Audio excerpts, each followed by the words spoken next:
అందరికీ నమస్కారం. పోయిన భాగంలో మనం లలితా త్రిశతి నామాలలోని 255వ నామం యొక్క అర్థాన్ని తెలుసుకున్నాం. ఈ భాగంలో 256వ నామం యొక్క అర్థాన్ని తెలుసుకుందాం.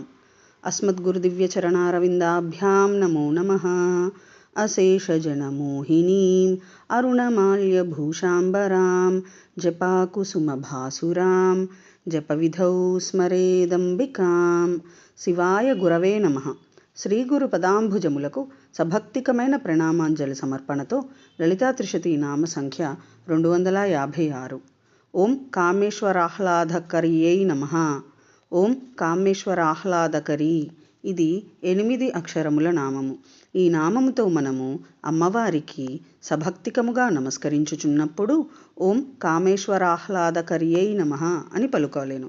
కామేశ్వరాహ్లాదకరి, కామేశ్వరి, ఆహ్లాదమును అనగా తృప్తిజన్యమైన ఆనందమును కలిగించున్నది అని అర్థము. దేవి కామేశ్వరి ఆహ్లాదమును అనగా తృప్తిజన్యమైన ఆనందమును కలిగించున్నది. ఆ ఆనందము పరమేశ్వరుని యొక్క నిత్యతృప్తత్వస్వరూపమైన శక్తి పరదేవతాత్మకమైన ఆ సుఖమును కామేశ్వరునకు కలిగించునట్టిది. కావున పరదేవత పరమేశ్వరి, పరాభట్టారిక, జగన్మాత, పరాశక్తి శ్రీ లలితా మహాత్రిపుర సుందరీదేవి కామేశ్వరాహ్లాదకరి అని స్తుతి చేయబడుచున్నది. కామేశ్వరుడు సంతోషమును కలుగజేయునది కామేశ్వరి.